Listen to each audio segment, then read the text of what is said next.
Yep, that's the noise I wanted you to make, Farah. This is what a way to. This podcast is gonna go completely off the rails. I can tell already. It's Aggro and it's Barracuda as per usual. This week we are joined by the one, the only Gore Miser. Gore, thanks so much for coming on. And I'm realizing that there's been a nickname for you right in front of me for years, literal years, and I don't know if I've ever called you this before, but I'm gonna start. And if anyone wants to follow my lead, they are welcome to. But G Money is a great nickname for you. Yes. Like that is just really good. clean. I got a good gift for that too. Okay. All right. Well, I mean, it's you're G Money as far as I'm concerned now. So we got G Money on the podcast with us, which should be excellent. And before we get into this week's episode and talking about the phase 1 of the SPL. I gotta tell you about our brand new sponsor, Oakley. Express your style and build a look that's made for you. I remember when I got my first pair of Oakleys when I was just a young lad, as a birthday present, I do believe, and I was obsessed with them. I wore them everywhere. They were the best, and I was devastated when I inevitably lost them because I'm me, and that's what happens. But Oakley is changing the game, and it's time to discover a whole new world of possibilities. Do you run, golf, train, or just want to look like one of your favorite athletes like Lamar Jackson, Deebo Samuel, Aaron Jones, Justin Jefferson, or Mbappe? Those are some pretty good athletes. Then you need to get yourself a pair of Oakleys today. They're suited for everyday eyewear with frames and lenses allowing for an extension of self, an expression of your personality, and there's way more than meets the eye. And here on this show, we're all about look good, play good, and Gore and I were also about that look good, feel good, cast good life. But what did Tyler say exactly, Gore? I was trying to remember when I first saw this copy.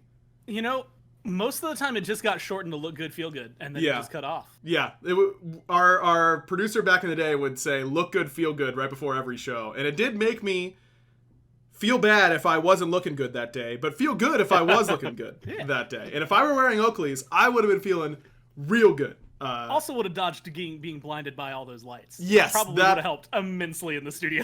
Yes, dude, there needs to be some studio grade sunglasses for sure for broadcast TV. We'll talk to Oakley about that on the side.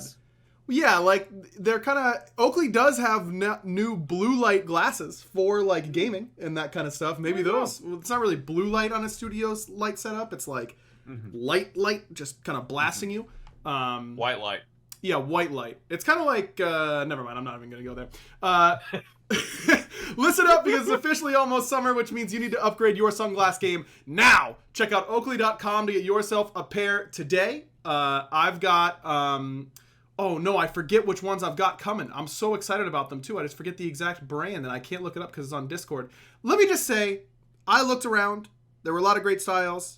I picked one that was great for me, and you can do the same by heading over to Oakley.com. Oakley even offers prism lens technology. What the hell is that, you ask? It's a proprietary technology to Oakley and available for everyday settings as well. If you want to know more, and I know you do, you head on over to Oakley.com and do your own research on that. And while you're there, get yourself a pair of everyday glasses that'll be sure to change your look for the better. When you wear Oakley, there really is more than meets the eye. Don't trust me. Try it for yourself. I've worn a lot of sunglasses brands in my life, and I can assure you Oakley is not only the best looking, but the best quality out there. So head on over to Oakley.com for more information today. All right, let's talk a little bit about Phase 1 because we have wrapped it up. Last week we had Sot on the show. We were talking a lot about whether or not they would complete their historic streak. They would go undefeated over the course of the full phase, and they did end up doing so. They go 2-0 over the Gilded Gladiators and then 2-0 over the Jade Dragons. I know I sounded very confident to Sot because I didn't want to, sound unconfident to him, but I was not super confident that they'd be able to not troll this week that is impressive. With their seeds locked up. And maybe it is a new leaf for Sot and the Warriors boys. They did it. They got the record. They have won more games in a row than any SPL team in history during the regular season, which is obviously incredibly impressive. Let's start there, shall we? Gore, I know the picture of you and everyone else's predictions from the preseason got memed, that you guys were predicting. Did you have the Warriors 6th, or were you one of the few that had them? There was only one person. Fifth, I right? for sure had them sixth. I'm gonna say I maybe they would have been fifth. I think I got baited by Mifflin to lowering them because distinctly remember in February the conversation that we always had. Yep. Every single time we looked at him, he just kept going, "Well, who's the shot caller?" Yep. And I'd be like, "I don't know, but they're like real good at Smite, right?" And he's like, "Yeah, but they have no shot caller. That's good. That literally means that like they're." And so I was like, "Oh, okay. Like I'm you played. I'm gonna defer to you on this. I guess they won't be great. They don't have a shot caller." And then one, they did have a shot caller, and two, he was wrong. So Well, to be fair, I think everyone was wrong. I don't think anybody had them finishing highly outside of the casting team. Yeah. If you mirror the image, it's I think actually more correct than if you keep it as is. That's really funny. Yeah, because the Ravens were not particularly highly rated on those predictions either, if I remember correctly. Nope. We were. Again, Barra, so no offense to you. But yeah, I took full offense. I assume you saw how you played last year. Really? And so, really? Can you enlighten me on that? Really? Let's walk me through that, actually. If you how take did our a spring dart... split go? Wait, how did our spring split go last year? It went actually, very well. I thought it was your summer split that was really good. Yeah, both of your summer split work, but I'm getting there, Gore. I'm getting there. It starts in spring. Yeah. It starts in spring. Okay, yeah. Okay. Look, I'll admit I get hit by recency bias. I remember the last 3 months and then anything beyond that. I played SPL in a year or more. What do you want? I popped off at Worlds, Gore. You popped off. Recency bias? What do you mean? Yeah, look, the people that popped off at Worlds were Pagon and the Kings. Pagon? Yeah, Pagon looked nuts. He'd had like a sick play that one time. Look, this is how Caster Brain works, to be fair. Legitimately what I remember about Worlds, by the way. To be fair, the Kings won, Titans got to the end, and Pagon had a sick play. Those are the three things that happened at Worlds. This is a good way to enlighten, I think, to enlighten Barra and the general fan base on how Caster Brain works. For players, they watch almost as many games as the casters do. The casters watch literally every game that happens for the entire course of the year. For players, they are playing in their games and then watching the other one. So it's very easy to separate those games from every other game throughout the year. For casters, no matter who is playing, it feels the same, right? Like you're watching it the exact same way, you're interacting with it the exact same way. So I've got to help bail. I'm pulling water out of Gore's boat that he intentionally brought in. Yeah, man, I dug a deep hole over here. Yeah, I don't even know how I did it. It's been 15 minutes. Gore came on the show and instantly jammed just like an oar directly through the bottom of the boat. And now I'm here with a bucket trying to get him out. But it is true that it's very hard to keep all of those straight. And that's why recency bias does affect casters pretty heavily. I was certainly guilty of it. In that it's just hard to when you're interacting with every game the exact same way. And that's why fans have recency bias as well. It can happen, for sure. I can give myself at least some number. I'm looking back at it. And so the Valkyries and the Scarabs are gimmies. Mm-hmm. Other than that, only the Warriors last year were below the Bolts in terms of their year-wide win percentage. So, like, I'm not saying you did poorly. Mm-hmm. I'm just saying that I put you in the same spot on that prediction that you were last year. No one, Baron. Why did I start digging the hole again? I don't know. You're married, sorry, dog. I'm You just should making know. You feel bad on purpose. You should know. I like you a lot, Gore. I'm sorry. Barra being mean for half a second once ever on the podcast instantly has to back down. We had an interview with Barra the other day, and I distinctly remember I walked out and I said, dude, if they told me that I could interview Barracuda for doesn't matter what team is playing, if I could just talk to Barra for pre and post interview, I'd volunteer for them. Otherwise, I'm like trying to dodge interviews left and right, but like, Barra interviews are fun. They never pick me anymore, man. They just walk in, it's like, Scream, go. Haddix, go. I'm like, where's my turn, man? They want to like pick me every other something chance. like give everyone equal time on stream or something like that. You've got to just say something out of pocket. in an interview, Barra, and that'll get you. Well, just start tweeting like at whoever you're playing and tell them you're gonna crush them, and then like you'll get pulled. That's true. That is also true. Depending on how out of pocket, you might get asked to never do an interview ever again, or you could be asked to do a lot more of them. I hate pregame interviews. Postgame are a lot of fun. Pregame are so like they're so weird because the questions are always so not like loaded, but they're always difficult. in a weird It's way. it's either super loaded or it's a nothing question. Yeah. Because it's either, hey, I need to ask you something to get an answer that means something, or I'm going to intentionally, like, I know you don't want to reveal anything, so I'm just going to ask you a big empty sandwich. Like, we're both just, like, giving each other, like, blanket statements, and it just now feels I'm so kind of wondering fake. who those are for, because I don't know that anybody likes the pregame interview. Yeah, there's just such all a I'm weird saying space, I guess. Yeah, all I'm saying is in traditional sports, pregame interviews, like, aren't really a thing. You know, like, and if it is, you'll like hear from the coach, and like it's almost hours before the game. Like, they'll be like, yeah, you know, we got to get out there, we got to play our game. You know, we got a good group of guys. They got a good group of guys over there. We know that they're going to be playing at their A game, so we got to play at our best. Got to give 100%. And if we don't, then we don't deserve to win. And like that's the answer. That's every answer that every coach has ever given. Yes, yeah. That's as someone who answer for everything ever. I used to the way it works in baseball is after the team goes out and like warms up a couple hours before the game, the coach has a bunch of reporters come into their office, and you kind of just like stand around the office and do it there. Maybe other bigger cities, they might do it in the actual like press conference room.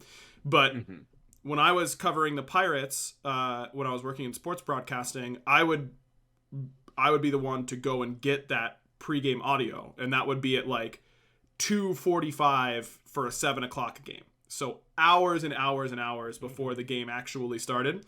And that would be the number one time for the manager at the time of the Pirates was Clint Hurdle. And Clint had a lot of he really liked to use certain phrases that just drove everyone that I knew crazy. Like, he would talk all the time.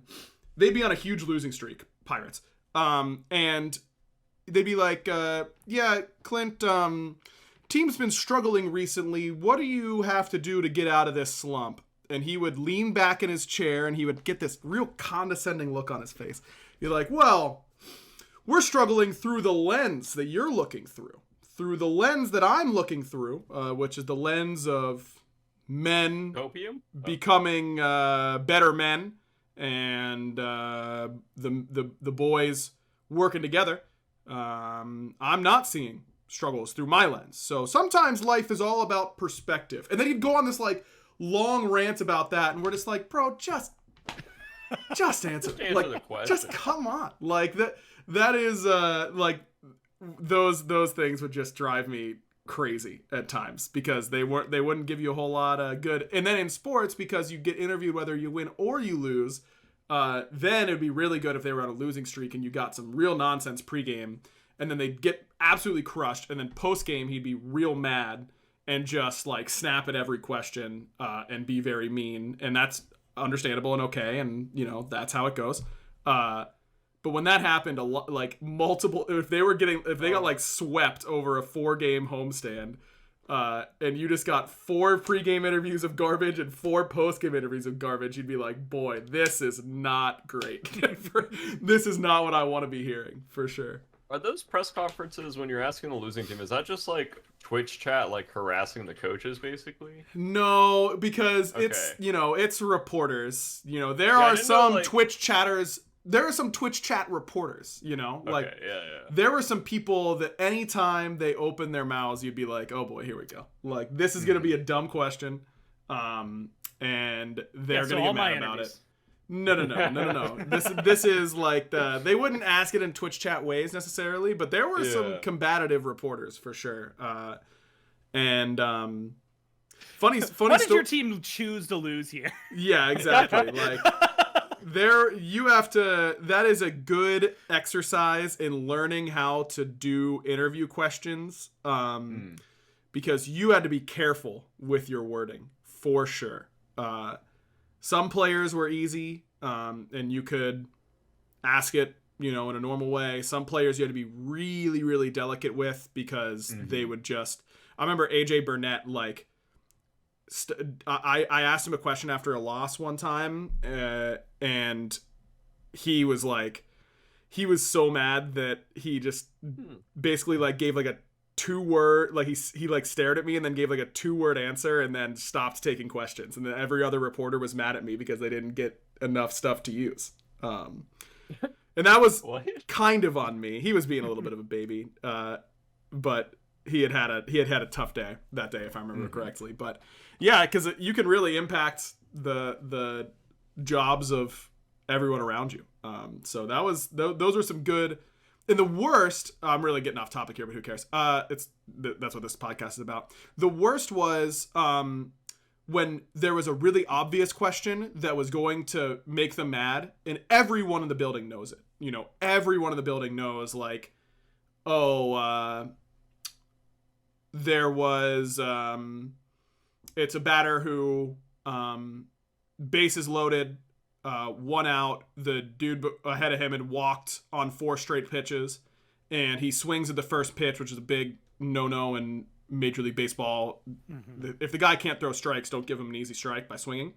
And he grounds into a double play, and that ends the inning, kills all your momentum, they lose the game. Someone's got to ask, what were you looking for in that slot? Like, why? You know, that's how I would ask it, is what were you looking for there? And how did, you know, how did it not go your way, more or less? And so, you know, you go to talk to them and everyone's kind of like, oh, tough day, whatever.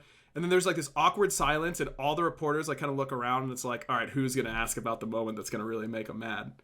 Who's going to, and it's kind of like a camaraderie thing where you don't, it's like a code where you don't make the person who did it last do it again. Like because these are reporters who are covering the team, traveling with them all the time. I didn't travel, but these reporters know each other really well, and it's like, okay, you took the hit on the last one, I'll take this one. And then it's a whole layer of, I don't want to have to ask the same, like, what if in the rotation I just happen to have to be the one who's on, who's up for this particular player. Like the last 3 tough questions for Andrew McCutcheon have all ended up being my slot. Someone might jump on that so that Kutch doesn't hate me, because it always just happens to be me from his perspective. There's a lot of like little locker room dynamic things like that were a lot of like politics of the sports broadcasting workplace. Every time you talk about it, I realize how little I know about what we do. Well, that's not what you do. Esports broadcasting is a completely different beast, and totally different. But that is why I was very comfortable doing interviews, for sure. I was never super worried about Barracuda like getting really mad at me for asking a question in a pregame interview or going on a rant about the lens through which I am looking through their team's success. Well, if you ever cast an aggro, I know what I'll do. Now you know. Just do it to Gore. What do you mean? He'll be in on it. I can't. I drilled Gore for 15 minutes earlier. I can't. That's my drilling Gore forever. Also, sorry to hear that for you, forever. This is off topic, but I miss Mifflin doing the Mifflin interviews. Yeah, the behind the scenes. Yeah, stuff. those were great. Really good content. Those were good. Yeah.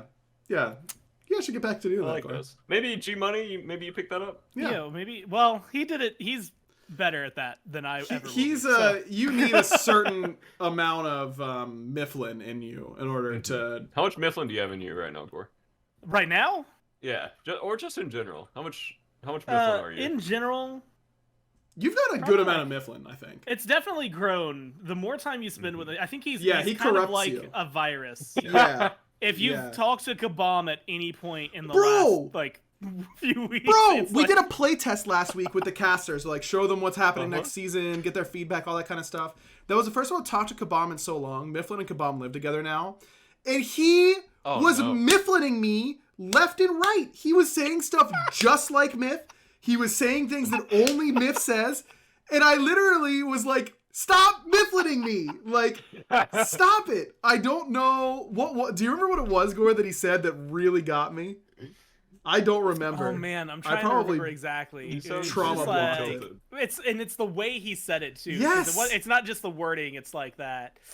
Yeah. Really. Yeah. It's. And I really it was wish so I remember. Good. It was perfect timing. Unbelievable. It takes over you. It does.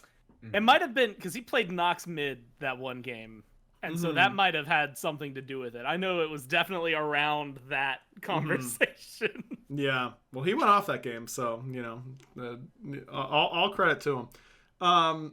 Okay, let's go back to where this conversation all started. No one expected the Warriors and Ravens to be the two best teams this phase. And I asked Barra what he wanted to talk about today, which is kind of a rare occurrence, to be honest. But he had a very good point, which is I think a lot of these two teams' success can be credited to the fact that Awesome Jake and Hurrowwind have been pretty close to indisputably the best two supports in the league. Which is really funny to me. Like, that is hilarious. Yeah. Because support was considered to be like stacked at the top and then big drop off, it was after the the top four, few. and then it was like everyone else was just like. It was like when genetics, people were making PBM. No, it was genetics, PBM, Aurora, and Rongu, and then it was a chasm, and then it was everyone else. And that has certainly not been the case this phase. I feel like, and Barry, you've actually played, so maybe it's better to hear like what you think about this. But it feels like that it's this case of like how well you meld with the people around you, but also like obviously there's meta talks and stuff like that. Like, have the gods that are here like just been better for Jake? Period. But like I think it's been really fun to watch the supports that like even I like. Admittedly, I knew Hurry would be good because we watched him last year and he literally made the Scarabs look absolutely insane. But then, like, to see Jake go from this guy who is like, okay, yeah, if you look at him, what was he doing last year? He hit his buttons. Most of the time, it was, like, really good for the team, but it never seemed to escalate. And then you throw him into a different environment, and suddenly it's like, okay, so now he's doing kind of the same thing, but for some reason it's working way better over here.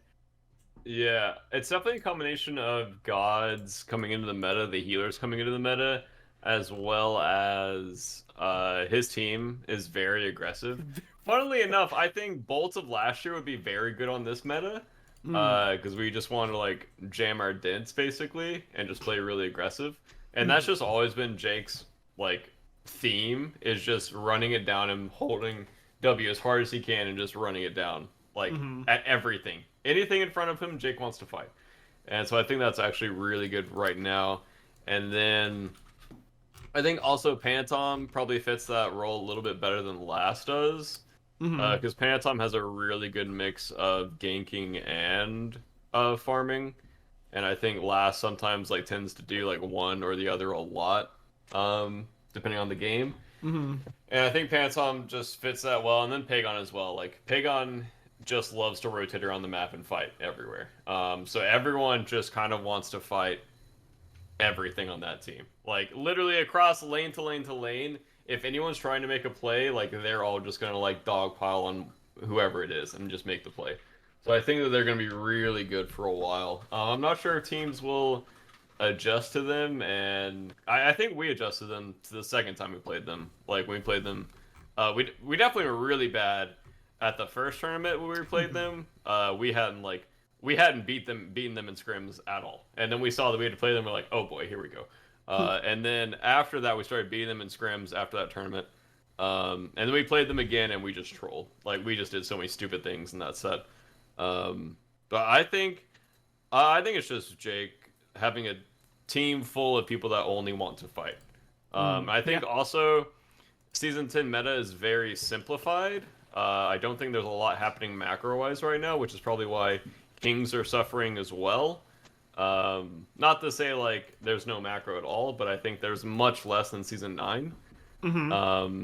And so I think it's a very simplified version of Smite. And when it's a simplified version of Smite, the people that hit their buttons the best are the best team. Not to say that Warriors can't macro or anything like that, but King's macro was definitely a huge part of their game, and now I think that they don't really have an opportunity to macro. Yeah, I mean, there's certainly a lot of surprises on the year. I guess I wanted to hear what you guys thought were some of, maybe not the biggest surprise, but like some of the ones that surprised you the most. Like for me, Probably like how bad Coast played against me, I think, was a really big that was a surprise. surprise. Yeah, that was That really lane, big I do want to surprise. throw it out there. Watching that lane matchup, I think whatever the last time you played, that was really fun between the two of you. It was it was really entertaining. I cannot not fight Coast. Like I just love the guy. He just taunts, and I taunt right back, and we just fight the entire lane. It's like he bodies me in scrims, and then game day, I just turn on the brain a little bit and just hold it down. We'll hold down W. Let me paint a picture for you here, Barry. Okay. World Finals. You're on stage. Fans are going crazy. It's you versus Coast. He taunts you in the middle of finals. Do you think That'd be a hype finals, though. it would be a hype finals? Do you think that you would play as aggressively in that scenario, or would you? Because we know Coast is sending it. You know, like I don't think that he's got a different gear. You have displayed that you can play a different way.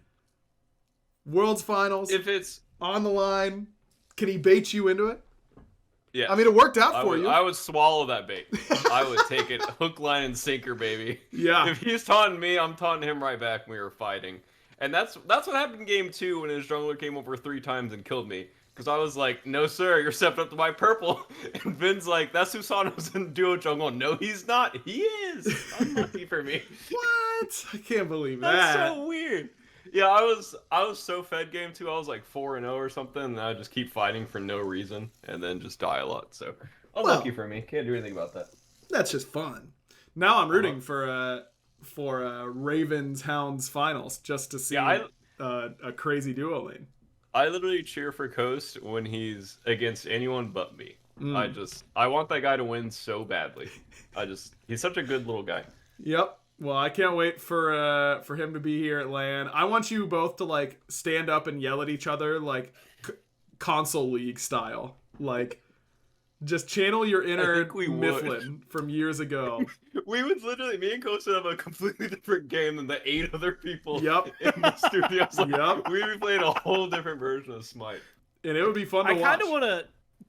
Do you think we can remove the glass in front of the player booth specifically for that set? Probably not. No, but we could probably like It'd be get really a funny though. We probably get a comm line just between That's what I'm saying. Vera and Coast and the broadcast. Not to go live because there might be some choice language, but to at least record. Yeah, just to record and bleep later for later releases. Could you do the little like string styrofoam cups things and just have one like trip to the ADC? One of you solos the other, just picks it up and just starts yelling into his. Yeah, there should actually be a phone. Oh my god, that's such a good idea. There should be a phone between every role across the way, and they would like you pick it up and you'd like point, and it would let you like point to the phone, like pick it up, and they'd have to opt in to hearing you talk crap like the whole time. Absolutely, that. It would have to. Well, no, because if they know it's coming to broadcast, then they won't say the fun stuff. Right. No, it would have to be recorded, and then with the understanding that we will likely use it later, but we could omit some choice words. You know, that is a great idea that I've just had. So yeah, let's get on that. Let Jameson know. Phones that 10 phones. Yep. Easy. 10 phones that are all connected just to the other roles. That's it. Oh, sorry. Before I knocked you completely off topic, I would say probably Dragons. I expected Dragons to do a lot better. Hounds weren't really surprising. I expected Hounds to play really good. Fairy, I actually thought Ferrymen played better than expected. From scrimming them, they were... I guess they just had like one really good weekend recently that might be throwing me off. But in general, I think Fairy played better than I thought. Glads kind of performed how I thought that they would, and then Leviathans performed about how I expected them to. I think that team will take a bit of time to mesh, but they'll probably be good in the next phase. It's a Zapman team, right? It's not gonna like. Yeah. I don't think he knows that the first phase is even like, if he's allowed to be higher than 6. That's just where he's like, well, time to go to work, you know, just like He's in slumber right now. here I go. This is just how it is for spring. I think Zap having to adjust to adapting fine, and then Ronnie as well. I think that's just a really big change. Probably maybe the same for Dragons as well, because they changed both their rotators and we did the same. So I think getting used to those roles is really hard, and I think sometimes it's just time dependent, because I'm still not used to Hurry completely, I'm still not used to Scream completely, just the plays that they have, the comps that they make, I'm still like adjusting to it. But I think given time will be really good. But yeah, I'm not really worried about Dragons in general. I was a little confused when they role swapped this past weekend or something. You were not alone. Yeah, just saw Dardas. He was like on Hachi or something in duo, and Bo was on Merlin. I'm like, okay, I don't really know why. Didn't know if it was like a ego thing. We're up a game, let's just test it out. We want to test it out or something. And not that I'm completely against role swapping, it just didn't really make sense unless Dardas can't play Merlin or something, which I feel like Merlin's probably not that hard for most mid laners. I'm not sure. Yeah, I don't know. I'd say like the few biggest storylines and surprises. Obviously, the Warriors going 10-0 takes the top slot. Yeah. I think the Kings being 500, especially when they started out, they were 4-0, 4-0, and then going 1-5 over their last 6. Oh, wow. Yeah. Is a big surprise. I would put you guys winning the Order division as a surprise for the majority of people. Myself included. I definitely expected you guys to be competitive in that division, but I would not have put gems down on you guys winning it outright.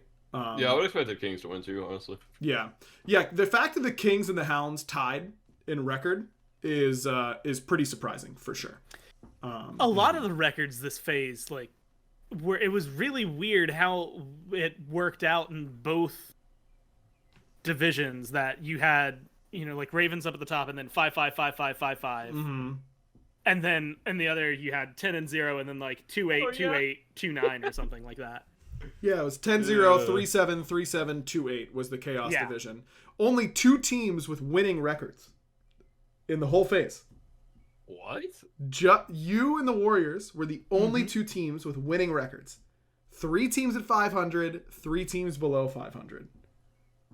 That is pretty wild. Wow, it really is a friends league. That's crazy. I guess so. The evidence is right in front of us.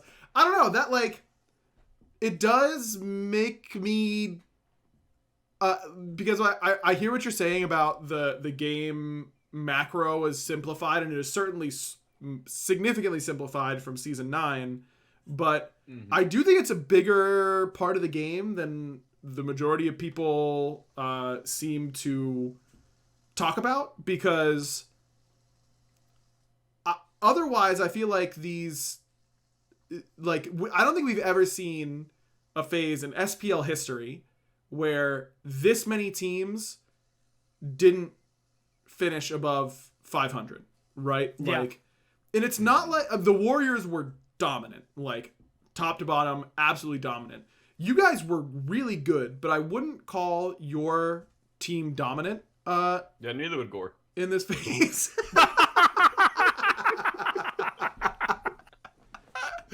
But, like, teams have got to be making mistakes on the map, and not just missing like, you don't miss buttons to a 3-7 record as the Leviathans or Dragons, right? Yeah, like, that's fair. That just isn't that just can't carry a 3-7 record hard enough. Like, maybe missing buttons and being not great at drafting, but I mean, I think that you look at how the Dragons played this phase, I'd have a hard time arguing against their macro being the biggest reason why they're 3-7. Their inability Let's to talk end about that games. sieging, bro. Yeah, it jeez. just really crippled that team. I feel like that was true, and I think honestly the teams like the 3-7 teams, like if you look at the Leviathans, maybe it wasn't as egregious in a lot of areas, but like it definitely feels like, because the Dragons were going, to 50-minute games a lot. If not 50, they were in the high 40s or 40s nonetheless. And so it was like, I feel like the teams that were doing well, right? Kings at the very beginning, Ravens towards the end, Warriors the whole time, were the ones that were able to get stuff done on the map, right? Like they were able to, okay, cool, we got the Fire Giant. We're actually, like, we are going to push with this. And it's going to work out for us. Like, we're going to have good fights. We're not just going to, like, go stare at the Phoenix line for a minute and a half, watch the buff disappear, and then fall back to clear out the jungle. Like, we're going to get the towers. We're going to do something proactive that gets us further ahead. And I feel like there were a lot of teams that, like, didn't do that. I can't, like, there were too many games in, like, week 2, week 3, where we're at 35 minutes and I see a Fire Giant get picked up, and painfully know that that isn't the last Fire Giant of the game. Yep. Yeah. Yep. I will say this was the easiest time for me to always get to the studio way earlier than I thought I needed to. Because I would leave like 10 minutes into game 1 and never worry about being late. Like, I knew that I was going to get there like at the start of game 2, basically. And I even pushed it back to leaving at like 25 minutes. I think I did that most recently, or the last weekend. I can't remember who was playing. I think it was like Dragons, Leviathans, or something like that. And I was I safe. know this was going late. Like, there's no way I need to be there earlier. And yeah, there's just something about this meta where teams can't end and can't siege. I mean, the base design has a lot to do with it, in my opinion, with how small the lanes are and the mages being played. I think it's really hard to actually siege. And then also, I think frontliners are a little overly scared right now to tank the Phoenix and to get in there. I just think people are. I think it's a combination of both. And then obviously, it's really hard to end as well. On top of that, I think this is the easiest it's ever been to win a game with 3 Phoenixes down.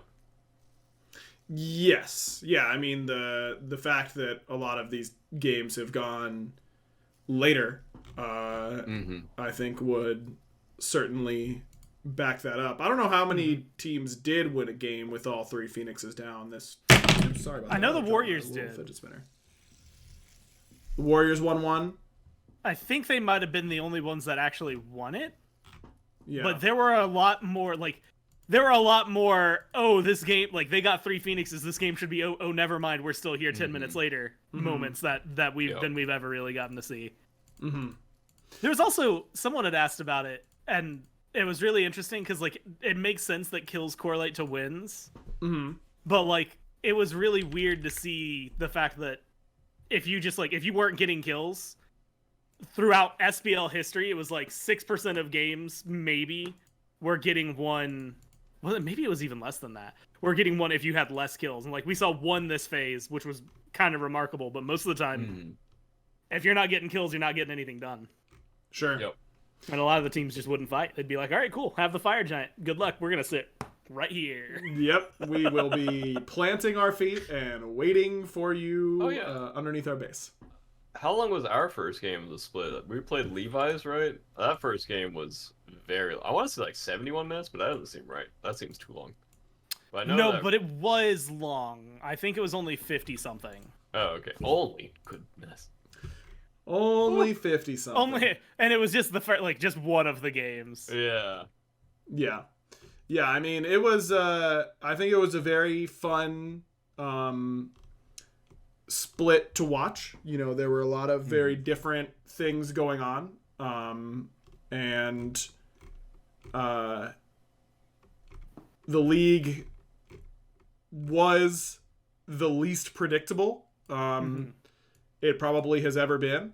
I know a team went 10-0, but I don't feel like anyone...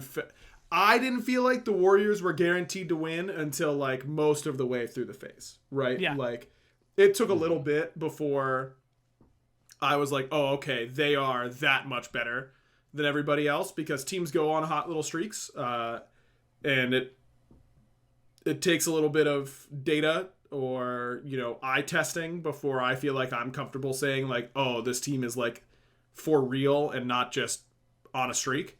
Outside of that, and the Gladiators struggling a little bit, most 8 seeds do worse than the Gladiators did this phase, I would say.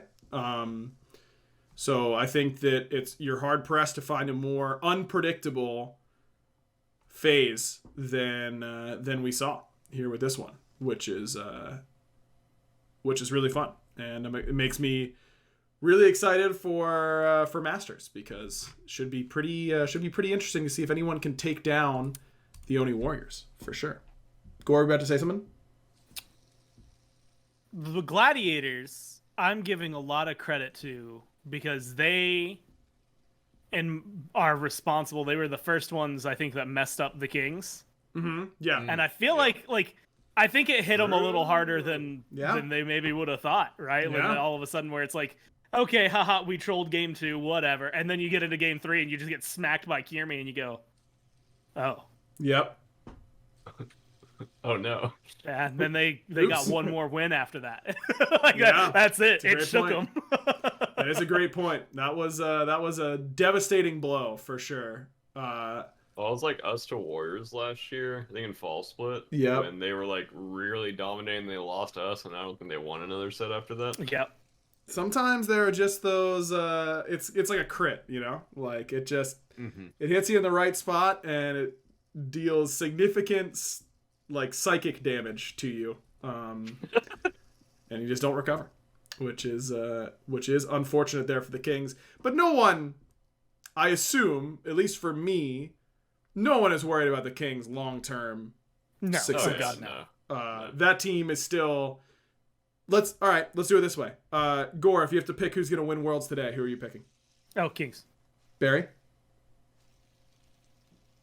I think I'd go Kings, but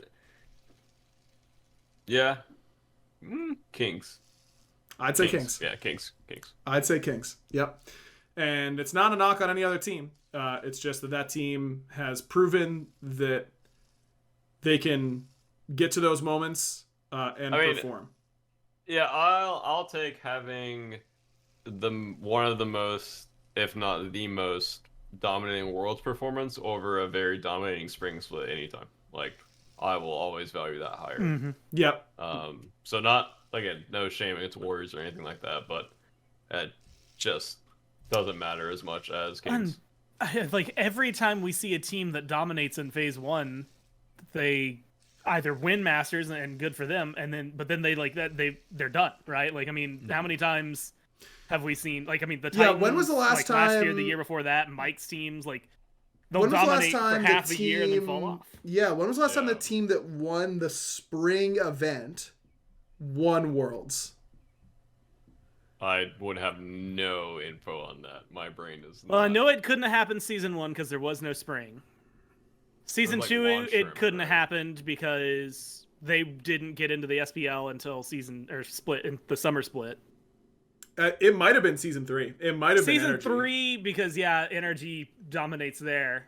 Did they even win that event? I feel like they did, but they lost. Like, I can remember Energy losing a game to like Australia or something like that, or almost losing a game to Australia. But that might have been season 4. It actually probably was season 4 because I worked that event and I didn't get hired until midway through season 3. Oh yeah.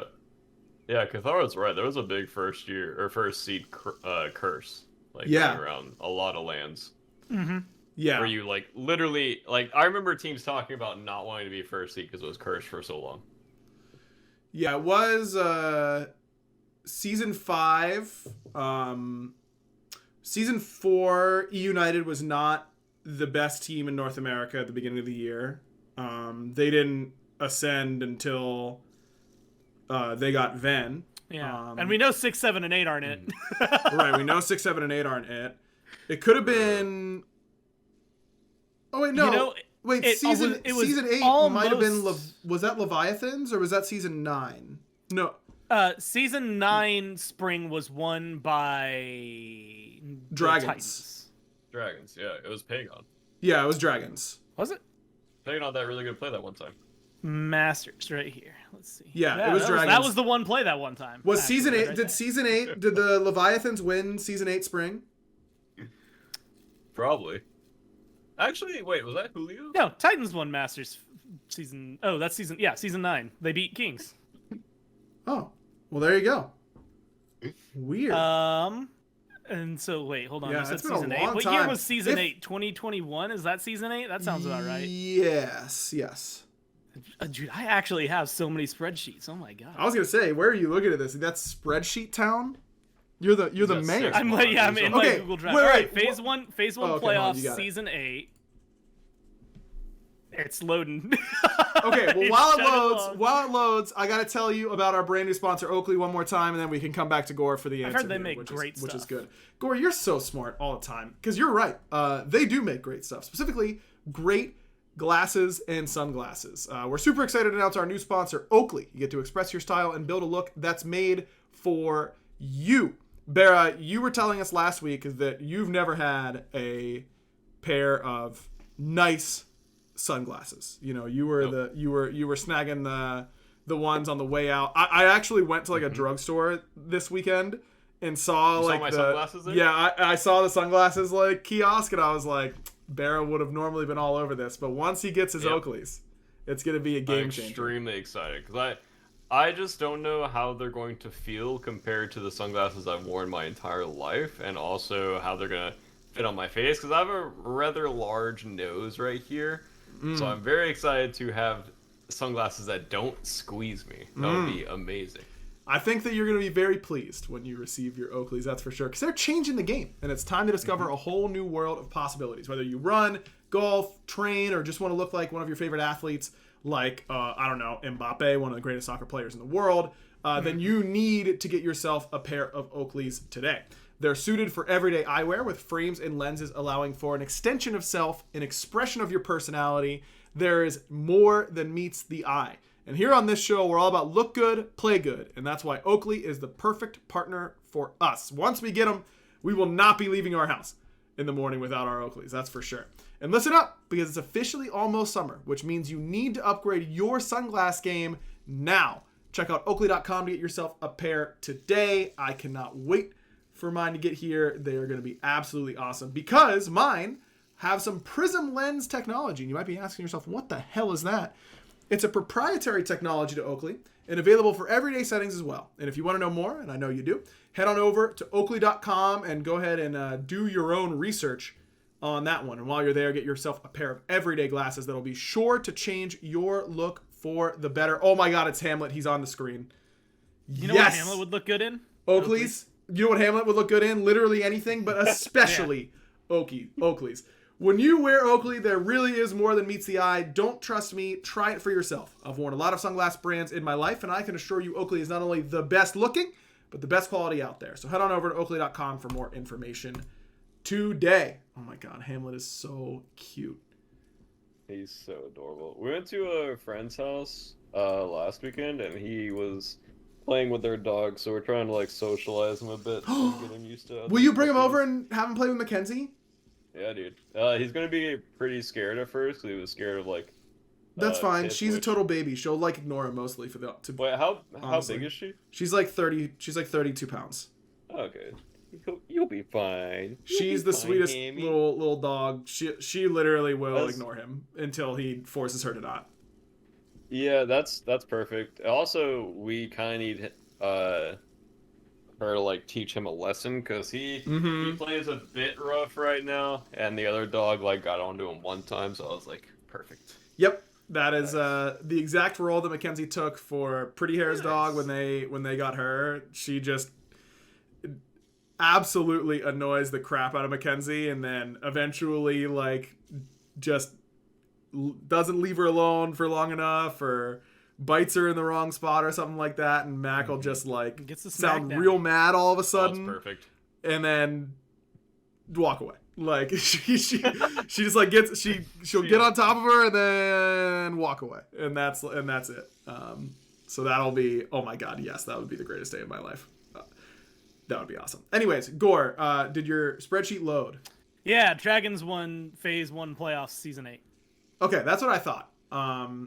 So yeah, unless I'm proven otherwise, I would say that the last time and only time a team that has won the spring event, whether it be Smite Masters or whatever else, has won the World Championship was Season 3. And that is really just going based on memory that Energy won Season 3. Because there's a chance that they did not.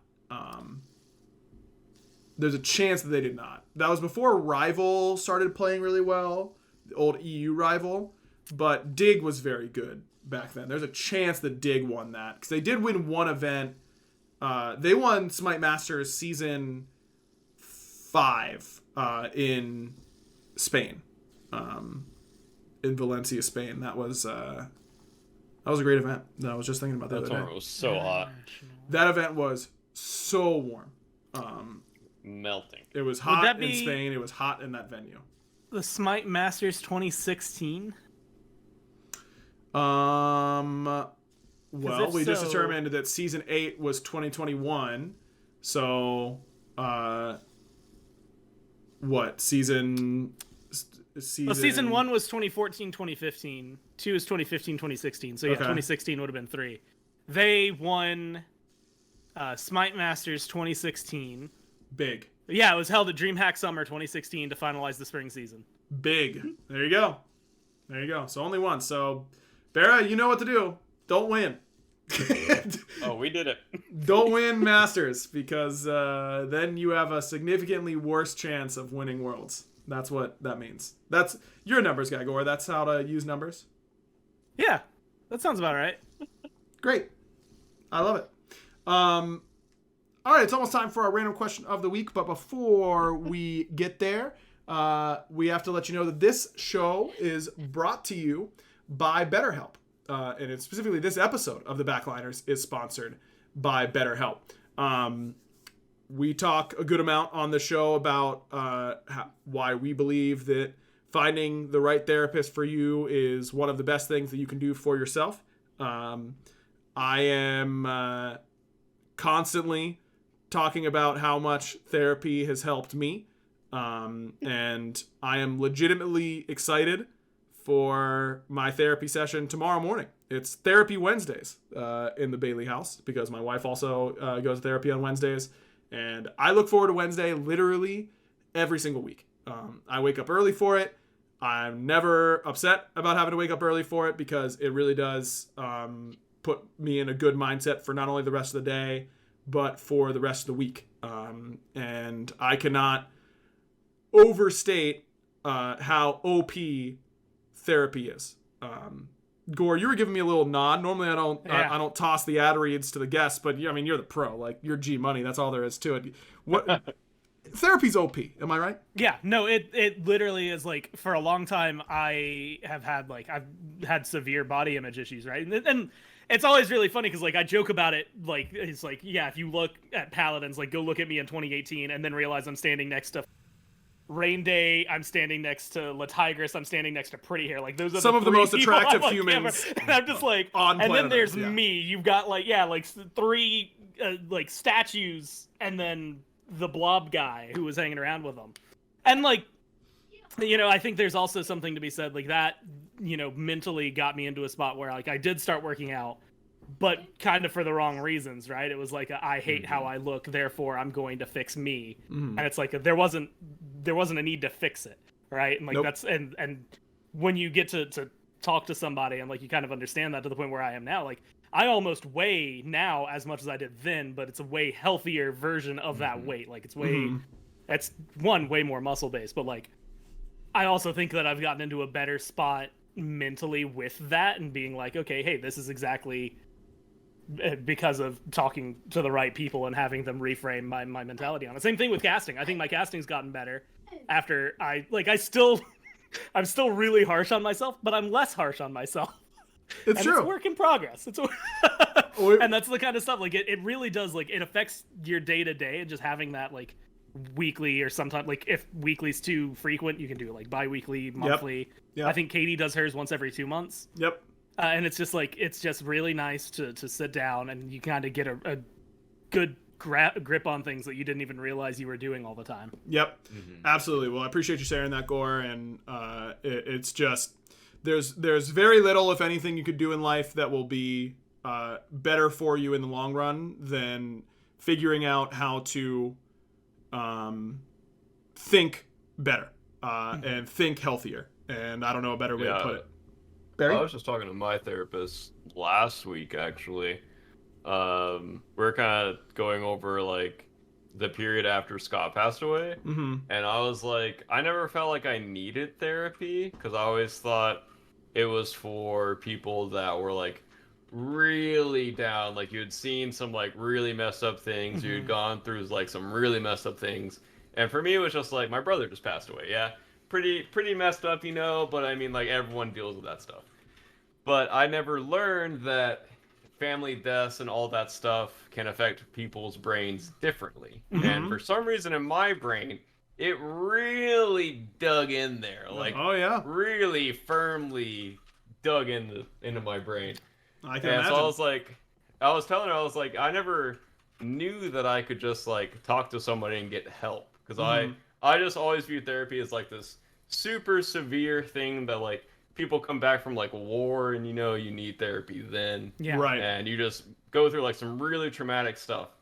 But trauma can apparently come in a lot of different ways. And that's what I'm experiencing. And just kind of working through that now is really beneficial. Yeah. Well, it was actually really big, you know, like, and it was actually something like Katie had to sit me down and have a conversation with me at one point for the same reason, because I hadn't been doing anything related to any of that.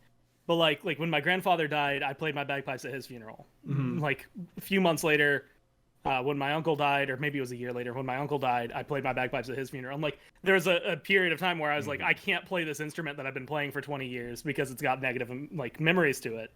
But when Finch died, for like 3-4 months after that, Katie, like there was a point where she had to sit me down. She's like, you have been a different person. Like, like the way that you react to stuff is completely different lately. The way that your mind is handling things has been like completely different lately. And they're like, she was like, this needs to stop. Like it needs to change because it's not been good for us. Yeah. And I hadn't even noticed it. Right. And it's just like, sometimes you just get shocked without even realizing it. Yeah. No, it's a great point. And I think that, you know, to Bera and to Gore's points, like it doesn't have to be a big life event even. No. It can just be that feeling pressure on going to college, or like being, you know, not doing well in school, or maybe you're doing well in school but it's costing you in a lot of other areas of your life and you're not really realizing it. Like it doesn't require a big trigger to, you know, this big life event to happen for this to be something really, really beneficial to you.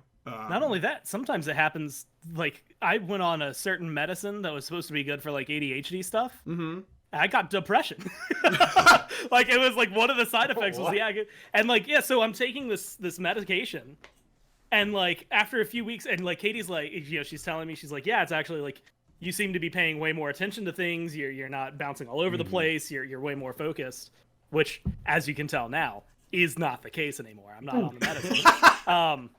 And it's because 3 weeks, you know, there was a point 3 weeks after I'd started it, I was sitting around, I was just kind of laying there, I'm in the bedroom doing nothing. And she's just like, are you okay? Are you good? And I'm just like, yeah, it's just that everything seems kind of bland and nothing's keeping like, I'm not interested in doing anything. All the stuff I used to think was like fun isn't like appealing to me. And she just goes, dude, you're depressed.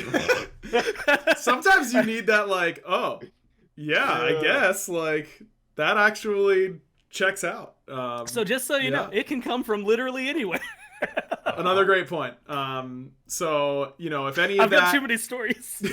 Dude, trust me, we could do 15 hours of podcasting about all that type of stuff for all of us, I feel like. And that's just how life is. Like there's nothing wrong with that. There's nothing wrong with looking out for a little help. In fact, it's the opposite. It's one of the best things you can do for yourself. So if you want to live a more empowered life, therapy can get you there. Visit betterhelp.com/backliners today to get 10% off your first month. That's BetterHelp, HELP.com/backliners. Big shout out to them for sponsoring the show. Let's do a little random question of the week. here, shall we? Which is, as always, being pulled from our community Discord, which you can join by going to patreon.com/backliners. Seafog asked, what's the best snack when you're pulling an all-nighter? This is a great question. Bread. I'm Barra, not you can't get trolling. away It's- from your brand if you tried. Brother, it's genuinely bread, I swear. Okay, I'm not lying here. We used to have LAN parties back in the day in like middle school and high school, and all of my friends would be eating like sugary snacks and like candy and drinking soda. And I literally, it was like 4 or 5 in the morning. I was like, I just need a loaf of bread and a water.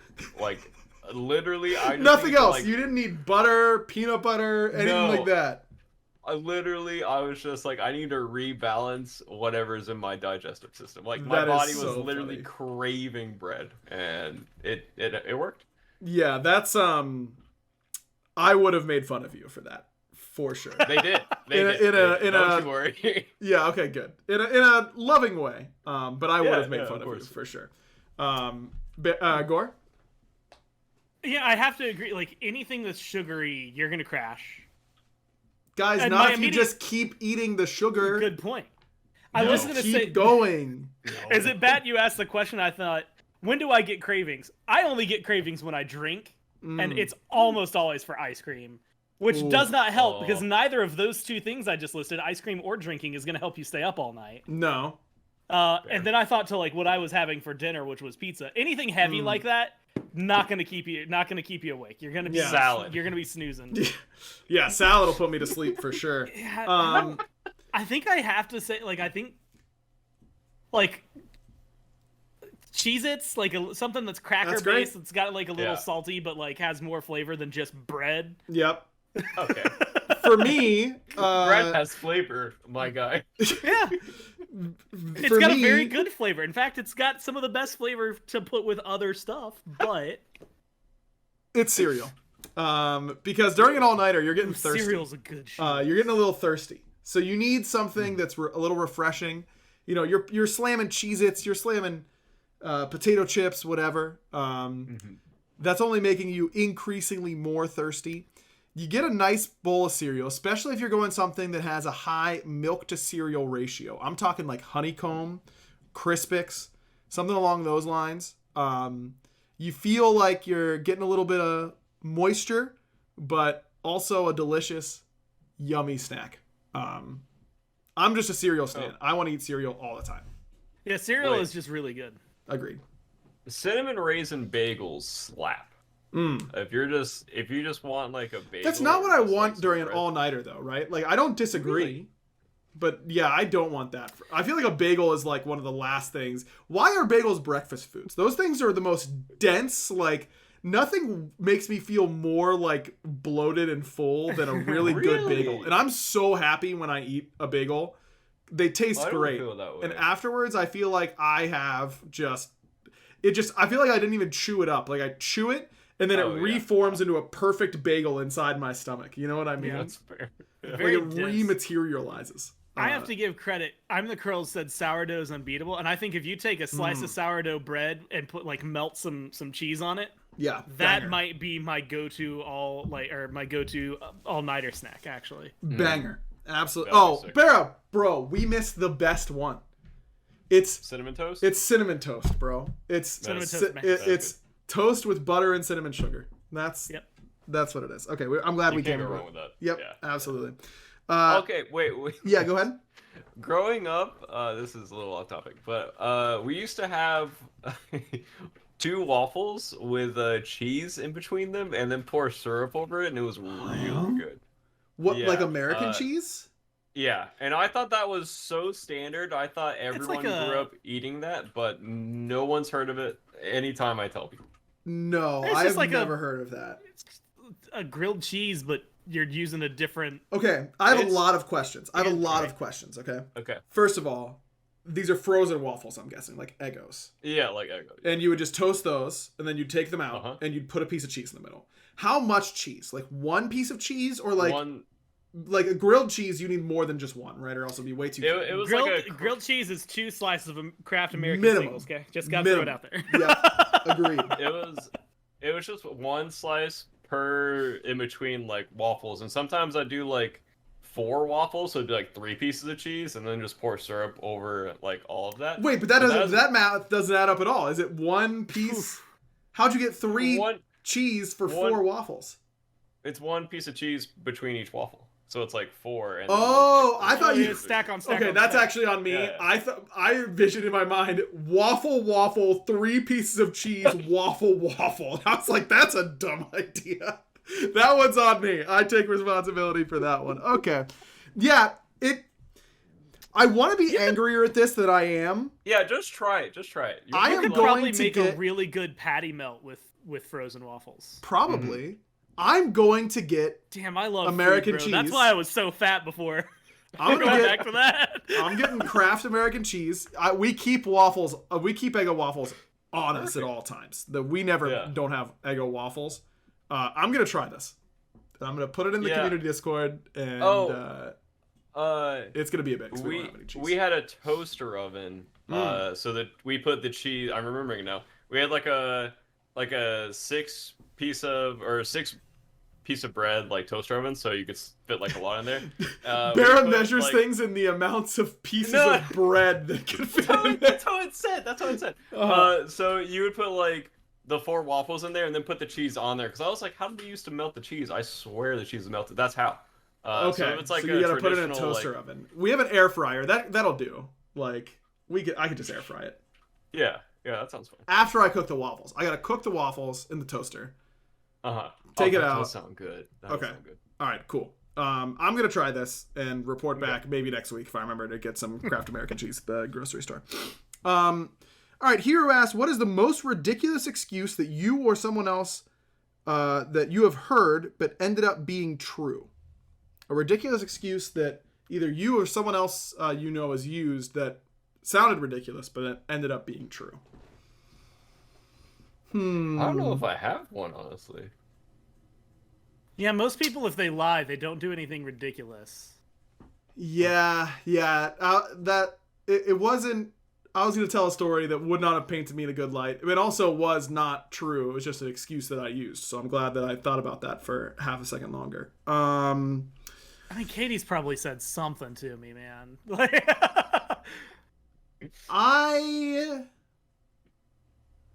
I feel like one time my dad had a puppy and he did legitimately rip up my homework. And I was like, no one's ever going to believe this. Especially because I was known for not doing my homework. So the double whammy. Yeah, like there was no chance I was ever getting credit for that. But I don't remember that specific. I just remember something along those lines. But yeah, I don't know. That's a tough one. I don't think I have one. Sorry. I have one that's like it wasn't true.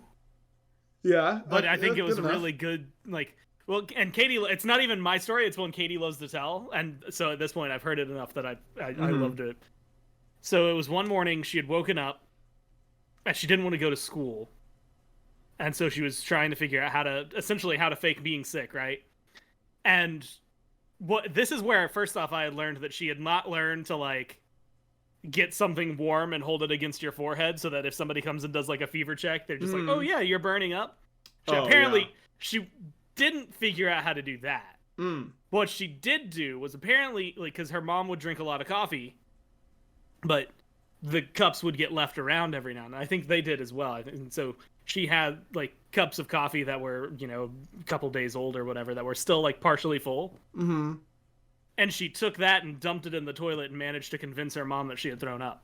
Oh. And so it was a lie. It wasn't a good excuse. But I think the fact that she passed and that she did get to stay home that day. That's impressive. Even better, I was there when her mom found out that it was a lie. Oh, that's good. Oh, no. That's good. Was she mad? No, she was just like, you know what? I don't even think I can be upset with it because, at this point, it's been 10 years since it happened. Yeah, it's statute of limitations. Come on. And you outsmarted her. Yeah.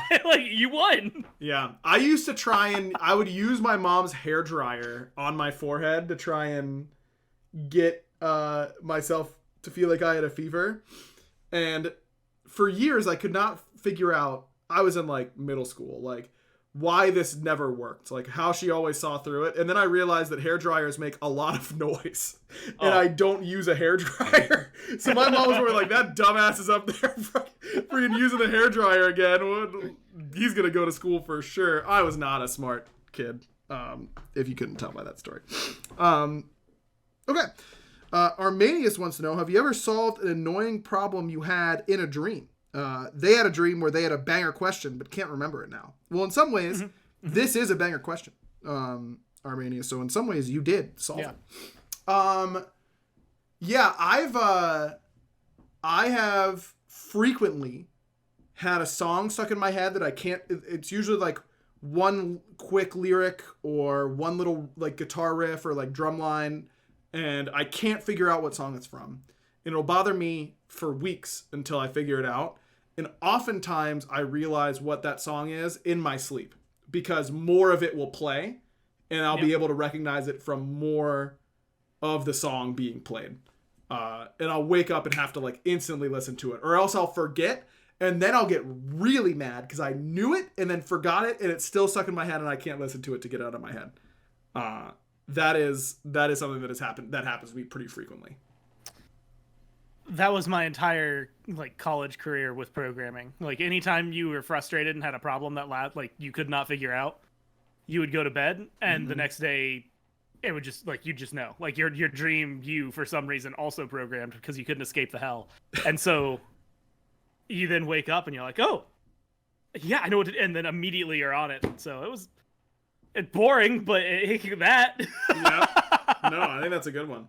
Did you do the one thing that was taught to me quickly upon joining the design team was the rubber duck strategy, which is just explaining your problem out loud as if you were speaking to a rubber duck, and that you will almost always hear what is wrong as you say it out loud to like a party who isn't invested. And that still is happens 1000% true. It works like over 80% of the time. Every time. So, and that it was one of two things. Because if you were talking it through, like if you, especially when you're trying to figure something out, like, oh, I can't figure out how to get X to happen. The minute you start talking it through, like it clicks. The other part of it would be like, I don't know why this is going wrong.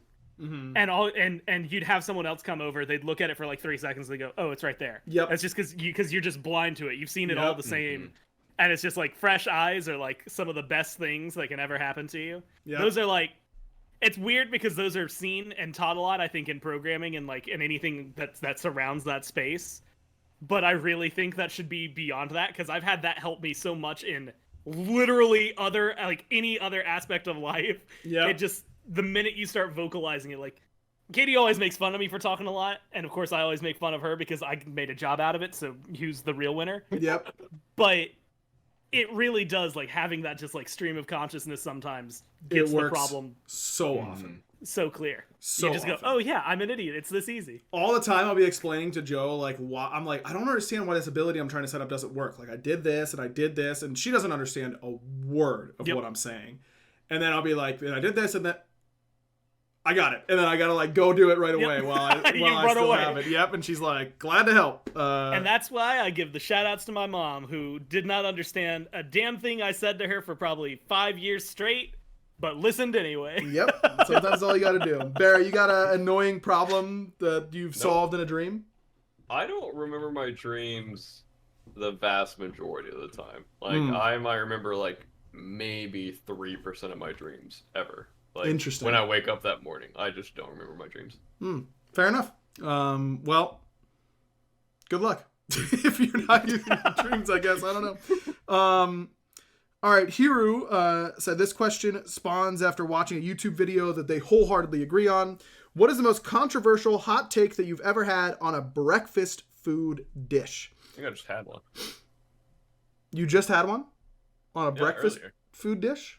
Yeah, the cheese waffle. Oh, yeah, that's a good one. There you go.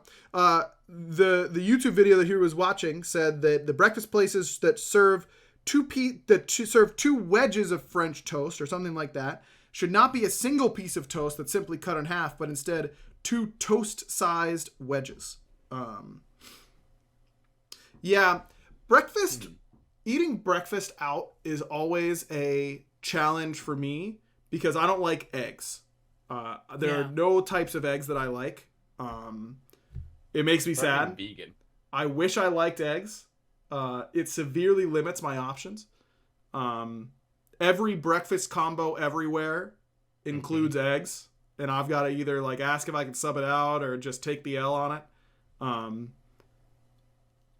Being picky is really annoying because it's like people are like, oh, you just like don't want to like eggs. And I'm like, no, I desperately wish I liked eggs. Yeah. The problem is I put them in my mouth and my tongue goes, I don't want this anymore. Like, get this out of here. I don't like it. I get that feeling. And it's annoying. I wish I liked eggs. There's a lot of times where I'll pick something out of the food and it's like, well, why aren't you eating that? And it's like, because if I crunch into that with my teeth, my entire body's gonna revolt against Dude, it. you get like it's like a full body, like it's kind of like the chill, like you almost get like chills, like it's just revolting. Like, I don't know. There are some foods that do that to me. It's the worst. Like when your mouth, like when you know you have full control of your body, but your mouth, I guess like it's like that survival instinct is so concerned that it knows whatever you're chewing is like a poison or something. Yep. And it will not let you swallow, and you're like, no. Okay, then I guess this is my life now. Yep. 100%. Been there. Been there many times. I have two. Gordon Ramsay's eggs suck. Oh. And how does he do his eggs? It's like there's a very famous like video of him making scrambled eggs, and it's like on the heat, off the heat, on the heat, off the heat. And it's like they get really like wet. Yeah, they look very whipped. Like it's like whipped scrambled eggs. I also, because there's a lot of like, I think, well, never mind. That was gonna be complete. I was about to go on about how to make the best scrambled eggs, but that's that's not the conversation. That's for next podcast. Yeah, my second one is I think most breakfast foods are better not for breakfast. I think cereal is better. Yes, cereal is definitely better, but that's because I'm lactose intolerant, and if the first thing I eat in the morning is dairy, I'm not going to have a good day.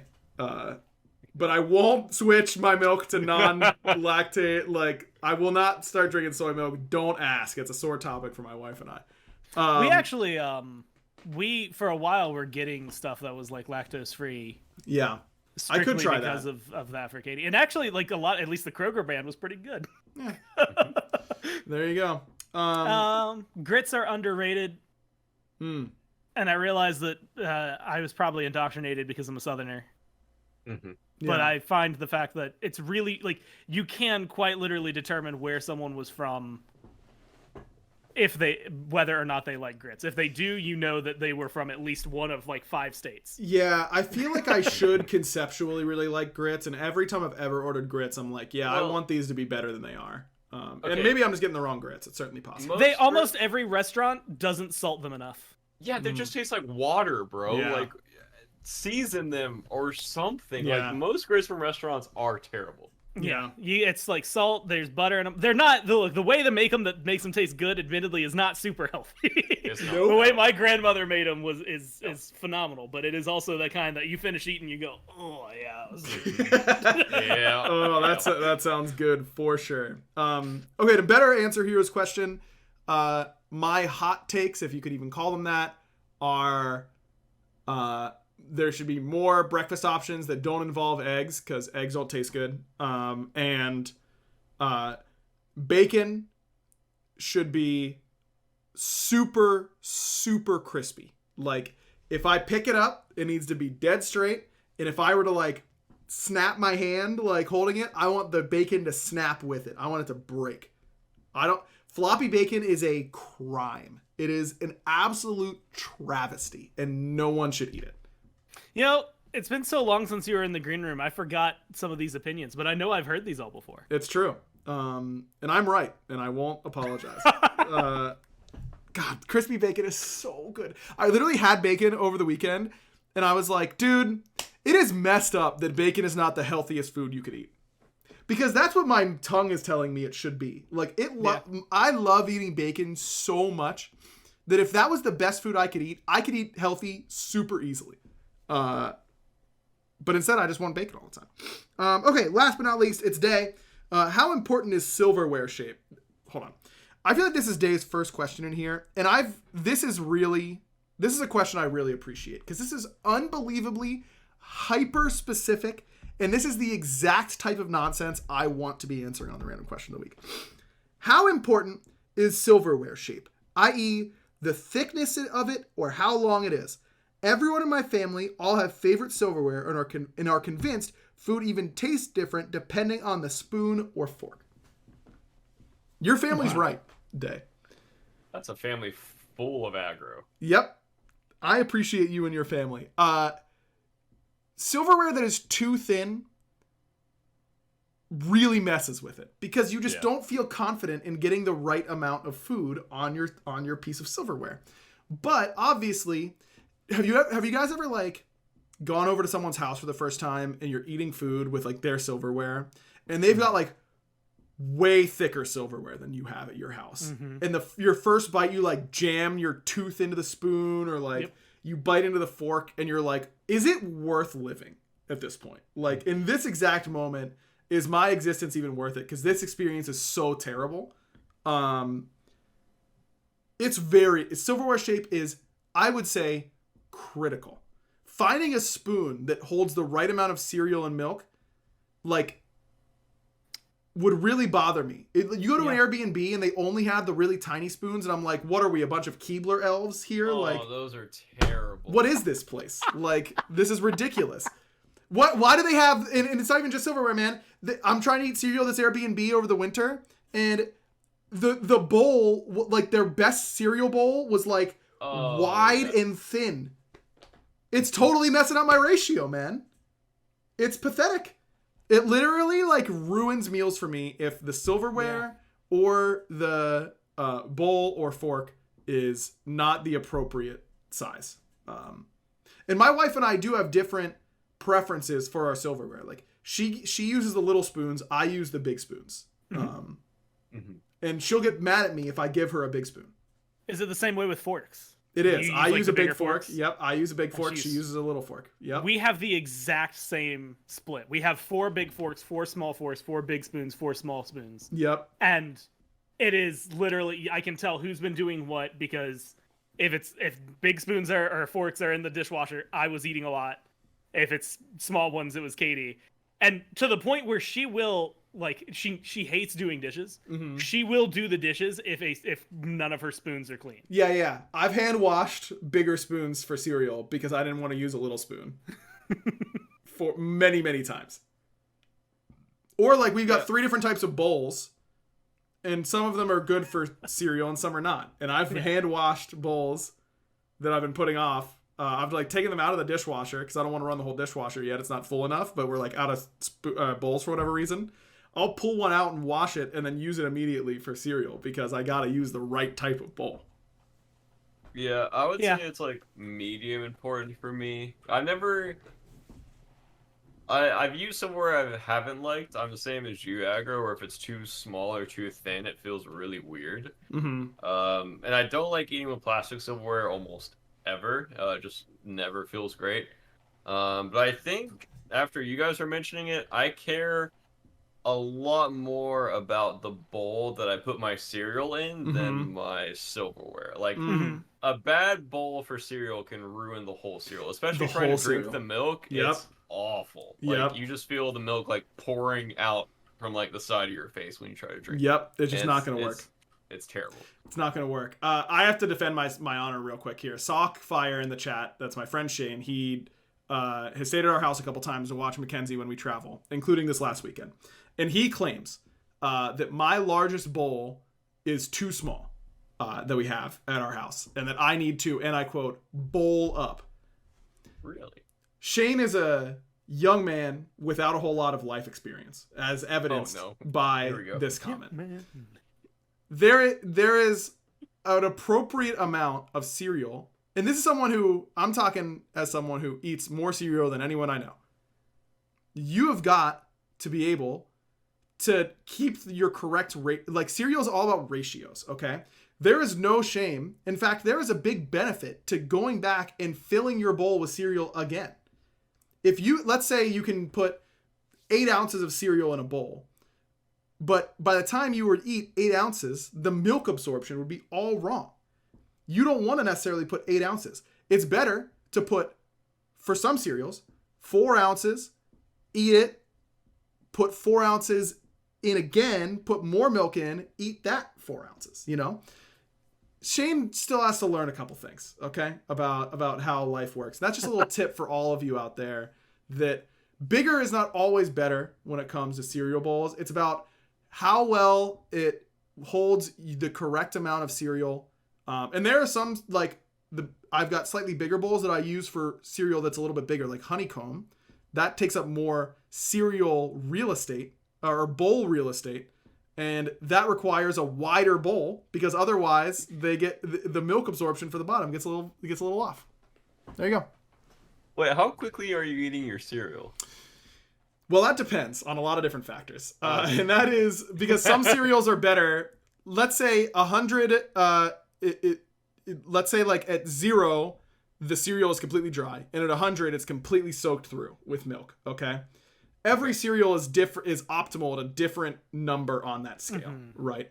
And every cereal absorbs milk at a different rate. I think most are better at 0. Most are better at like 10.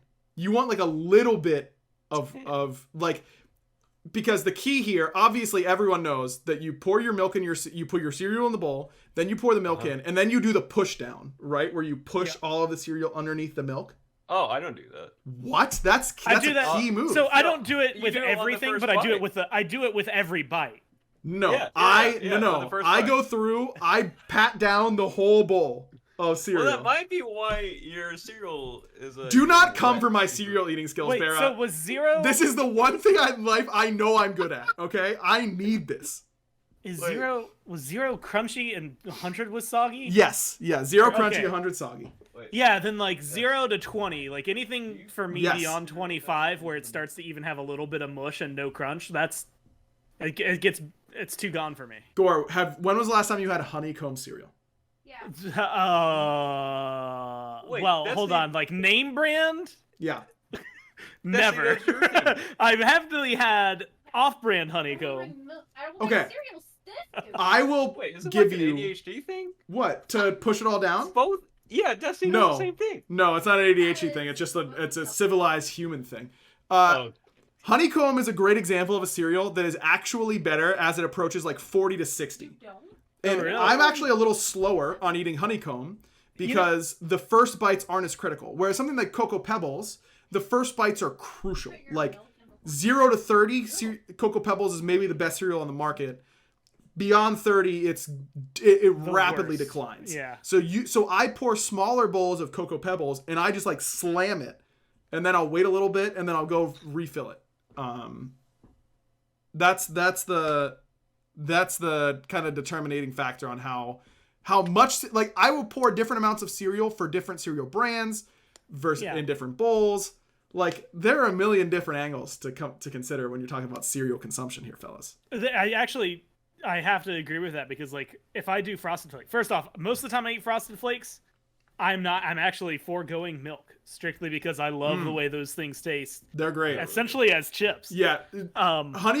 Frosted Flakes pass like 15% milk absorption, significantly Honestly, worse. that might even be too much, right? Yeah. Like, they get bad quick. Yeah, they do. But those first few bites of Frosted Flakes are choice. Awesome. Yeah, they're great.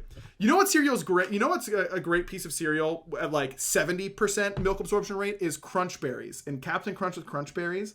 When those things That's because soften up, Captain Crunch is the like point where made it of razor blades. yeah, exactly. But like, if you are just like patient with your Captain Crunch with Crunch Berries, the problem is that the Captain Crunch part does reach a point where it starts like shedding its sugar into the milk, and it isn't good anymore.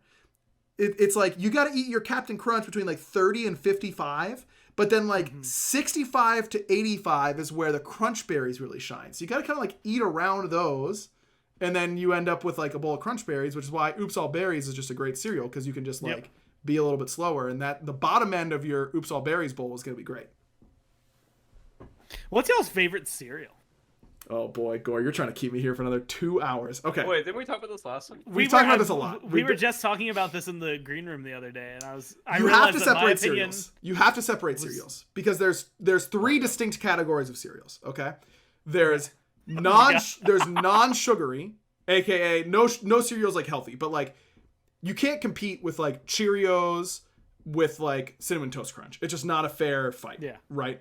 So healthier cereals, sugary cereals, and then chocolate cereals. Chocolate cereals are their own animal, right? We actually recently bought every single chocolate cereal at Publix and taste tested them against one another because we were having a debate on what was the best. And I can tell you unequivocally, it is not close. This cereal dominates harder than Tiger Woods dominated the PGA Tour in the early 2000s, okay? Which is the most dominant athlete run of all time. Cocoa Pebbles is undisputed the best chocolate cereal. And if you don't believe me, do what we did, and you will see how much better they taste than every other chocolate cereal there is. It is not close. Trust me, okay? Trust me. If we're talking sugary cereals, I'm putting Reese's Puffs in the S tier. I'm putting Honeycomb in the S tier. I'm putting Apple Jacks in the S tier. And I'm putting Cinnamon Toast Crunch in the S tier. I've never had Apple Jacks. They are They're great. really good. They're good. They are great. And then for non-sugary cereals, there is one undisputed GOAT for me, and that is Crispix. Crispix are like the half rice, half corn, little like rectangles, or no, they're not even like rectangles. They're more like diamonds. And they don't have great milk absorption, but they're very refreshing cereal because they're open, like they've got holes all through them, so you get a lot of milk with each bite, and they keep their crunch way longer than most cereals do. So Crispix is number 1 of the non-sugary cereals. So what's your number 1 overall? Did he just listen to a word I said? I mean, that was the question, no? And I answered, you have to break it up. If you're making me give you a 1 out of each category. What's your favorite one? Okay, for each category, Cocoa Pebbles best chocolate cereal. I'm going to go with Reese's Puffs as best non-chocolate cereal, and I recognize that is chocolate adjacent, but it is not a chocolate cereal because it doesn't turn your milk like chocolate milk. And Crispix are the best healthy cereal. I don't know if I would go Cinnamon Toast Crunch or Reese's Puffs. I think I would go... What is Destiny's? She said Cinnamon Toast Crunch? Because she was invested, I heard. Cinnamon Toast Crunch. Why Your is that best even a cereal? question? Yeah, why is that even a question? Yeah, that's what Dave and Miff said too, and they made me think that all my life choices were wrong. Cinnamon Toast Crunch is indisputably great, but it isn't the GOAT. Cinnamon Toast Crunch is not the GOAT according to Aggro, so... Cinnamon Toast Crunch is Kobe Bryant, you know? Like, Fine to be wrong. it's everyone knows that they were great, but don't, like, they aren't the GOAT, and it's okay. Like, that doesn't diminish their greatness. Without the whole, like, bad past thing for Kobe, you know? I like Reese's Puffs. Here's one that I know most people don't like. I really like Lucky Charms. I know I'm a lot Lucky of people Charms don't hater. like Lucky Charms. Yeah, I'm a Lucky Charms hater. That's another one that you got to eat really quickly. But man, I think it's just because I love marshmallows. Well, I've told the story on the podcast before, but when I was younger, I have a sister who's 4 years older than me, and she basically ignored me when we were growing up, which was smart on her part. But one of the only times that she would interact with me that I can remember is that she would have me pick out the marshmallows from Lucky Charms because she wanted to eat just marshmallows, and I didn't like them. And then I would get to eat the normal cereal part of Lucky Charms. And the normal cereal part of Lucky Charms is really good and really underrated. Like, they should sell marshmallow-less Lucky Charms. I would absolutely buy those. Oh my God, I just thought of a cereal I haven't thought of in so long. Have you guys ever had Rice Krispie Treats cereal? Yes. No. It was in a, like, pink purple box. And it was, like, only available at Walmart, if I can remember correctly. And it was so good. It was so sugary it, like, hurt. But it was, like, chunks of Rice Krispies, but with, like, a lot of extra sugar and, like, because it was Rice Krispie Treat cereal. That stuff was so good. So Damn, good. cereal's good. I think that's the. I'm about to go moral get of some the- cereal right now because we have to end Do you this think podcast. Kroger's We've still run open? Yeah, why not? I don't see why not. We got to get out of here, dude. This has been a way longer episode than anything recently. But that's because I knew it as soon as we brought Gore on. Anytime we have a caster, it's like we know there's gonna be a long episode. The that last is time we A-okay. did this, me, you, and Mike were on, and we sat around for another hour and a half talking. Yeah, that's how it be sometimes. I don't think it'd be like it is, but it do. All right, thanks everyone for watching and listening. Check out Oakley.com. That's one of our sponsors for this episode. Check out BetterHelp.com/backliners. Our other sponsor for this episode. Patreon.com/backliners if you want to get involved with the community Discord, where I'm about to lay the truth about cereals continually right after this show is over. Check out Goremizer at Goremizer on Twitter. Because he's got good tweets and good stuff, and you can call him G Money because it's a good nickname for him. We'll be back, I assume, next week to talk about stuff and things, maybe more cereal, who knows. But until then, Bera, you know what to do. Yeah, French Toast Crunch is my favorite. What is that? We do an episode for 15 hours and that's how it ends? Yeah. French Toast French Crunch Toast is, Crunch. is pretty It's really good. It is It's pretty really good. No, you know what? I- Okay. I'm sorry I reacted that way. Yeah, no, I think I looked up a giant list, and if I'm craving it, I think it's French Toast Crunch. I think there's nothing that matches that. Yeah. Yeah, that's good stuff. Okay. That's good. Thank you.